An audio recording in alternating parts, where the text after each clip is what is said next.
Bonjour Alexis. Bonjour Steve. Merci de nous rejoindre en direct comme tous les vendredis après-midi. Je rappelle que vous êtes le directeur de la rédaction d'Actualité Juive, dont je conseille la lecture avec une consacrée aux relations extrêmement tendues et à l'escalade entre l'Iran et Israël. C'est la question essentielle. Alexis, néanmoins, on va parler d'autre chose aujourd'hui, des tensions d'un autre genre, puisque ça tangue entre Emmanuel Macron et Bruno Le Maire. Selon le Figaro, le président de la République aurait ciblé son ministre de l'économie lors d'une réunion à l'Élysée, c'était le 20 mars dernier. Vous me demandez pourquoi ?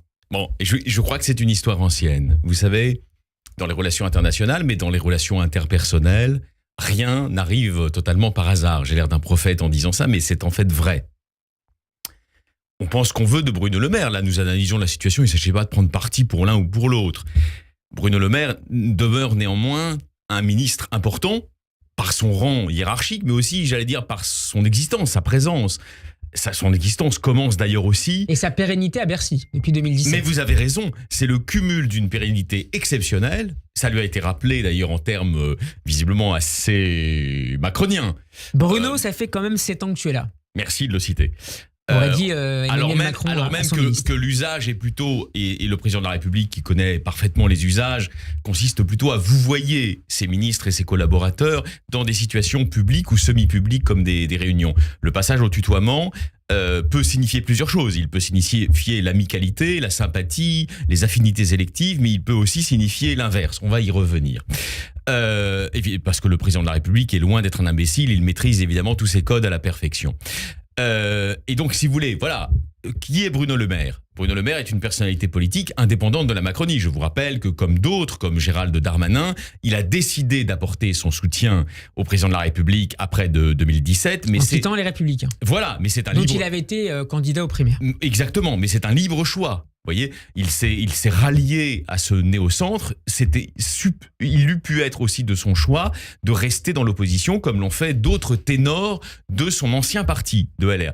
Donc, moi, je ne suis pas en train de le défendre, mais je suis en train d'essayer d'analyser le plus objectivement possible les choses.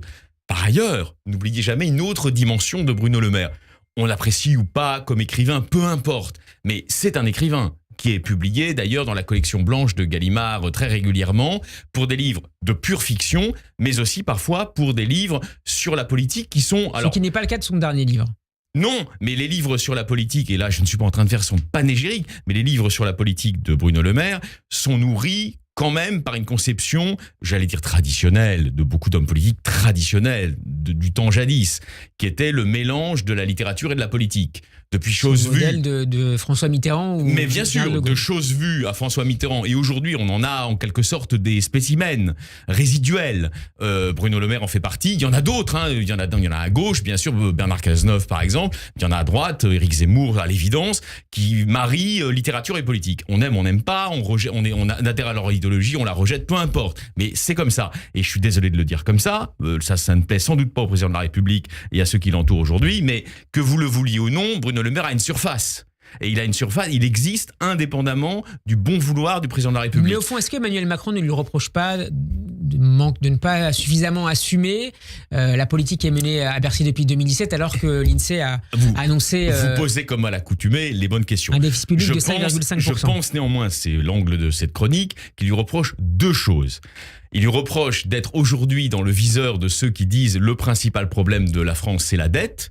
Peut-être d'ailleurs le président de la République a-t-il raison. Mais j'insiste, et c'est l'angle de ma chronique, sur la dimension plus psychologique et interpersonnelle. Je crois qu'il lui reproche aussi, car nous sommes en monarchie macronienne, il faut dire les choses clairement, ça ne veut pas dire qu'il faut être anti-macronien, il lui reproche aussi une surface d'existence indépendante de lui, de son bon vouloir et du bon vouloir de ses conseillers. On va prendre quelques exemples.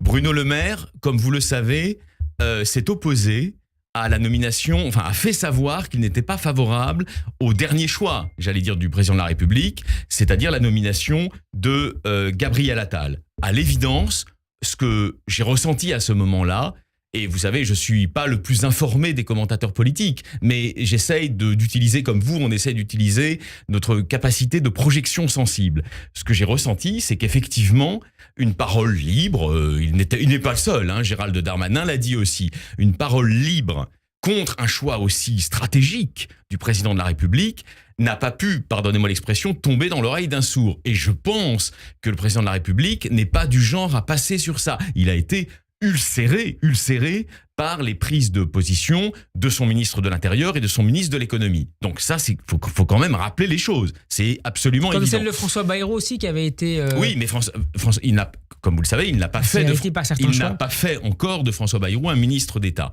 Hein. Mais donc effectivement, je pense que nous avons un président de la République qui a plein de qualités. Je suis le premier à le dire. Hein. D'ailleurs, les auditeurs parfois disent que je suis trop gentil avec lui. Mais en revanche, il ne supporte pas les têtes qui dépassent. C'est ça la réalité. Donc je crois qu'il faut être lucide.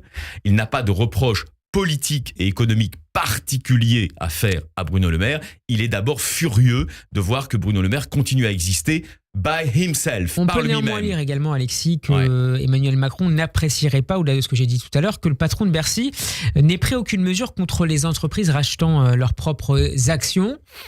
Ça vous paraît pas l'essentiel de la critique du président? Non, ça me paraît être un élément constitutif. Comme à l'accoutumée, vous ne dites que des choses justes. Si, vous voyez, j'ai bien fait de venir aujourd'hui vous voir. Mais c'est pas l'élément principal. L'élément principal, il est psychologique. Et maintenant, on habille. Vous savez bien, quand on a des griefs envers une personne pour des raisons inavouables, on les habille de raisons plus avouables. Mais est-ce que l'essentiel, Alexis, n'est pas que Bruno Le Maire est en train de construire aussi un peu son indépendance à l'orée de 2027 et de la présidentielle? Merci, quelle intelligence, Steve Natcher. On est plus dans la politique que dans la psychologie, là. C'est les deux. Merci, évidemment. Je vais vous dire, quand on a l'expérience brillante d'Emmanuel Macron, que j'ai suivi moi à l'époque, puisque je fréquentais déjà quand même assez intensément Manuel Valls et François Hollande, on sait très bien qu'il y a des processus d'autonomie qui aboutissent à de vraies indépendances politiques. Et alors qu'on annonce que Gérald Darmanin pourrait quitter Beauvau après les Jeux Olympiques. Bien sûr.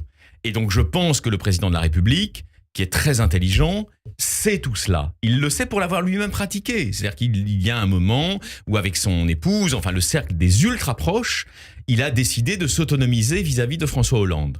C'est une évidence. Et il a décidé aussi dans sa tête de doubler tous les autres challengers potentiels de François Hollande. Il y a réussi d'ailleurs. Bien. Donc il se dit, je ne peux pas me représenter. Je sais très bien que les enchères sont lancées et qu'un certain nombre de mes ministres commencent à penser à leur avenir autonome. Mais je pense que le président de la République, et là je vous livre mon analyse, je peux me tromper, je pense que le président de la République a une relation, nous l'avions déjà dit, extrêmement ambivalente envers les intellectuels. Alors Gérald Darmanin a plein de qualités, je serai le dernier... Il a déjà reçu à l'Élysée.